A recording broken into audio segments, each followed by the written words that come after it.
भोजपुरी गायक सर्वेश सिंह और हम भोजपुरी जे भी भोजपुरी के सुनने वाला बा, भोजपुरी के चाहे वाला बा, भोजपुरी के आशीर्वाद देवे वाला बा, हम सब भोजपुरी श्रोता लोगन के प्रणाम करतनी और गोड़ छू के गोड़ लगतनी, आशीर्वाद के कामना बा।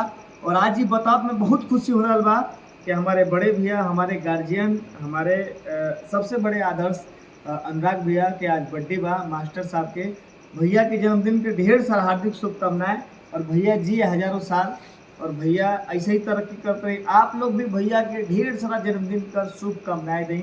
और भैया चूँकि बहुत अच्छा इंसान बने और हम लोग पूरा इनका आशीर्वाद रहता है। और मैं आगे भी ये भैया से निवेदन करूंगा कि भैया आप अपना आशीर्वाद हम छोटे भाइयों पे आप बनाए रहिएगा। और नमस्ते प्रणाम, बस आप बहुत धन्यवाद। वो जी ठीक है, love you sir, love you. और आप लोग भी भैया को ढेर सारा जन्मदिन की हार्दिक शुभकामनाएं दें।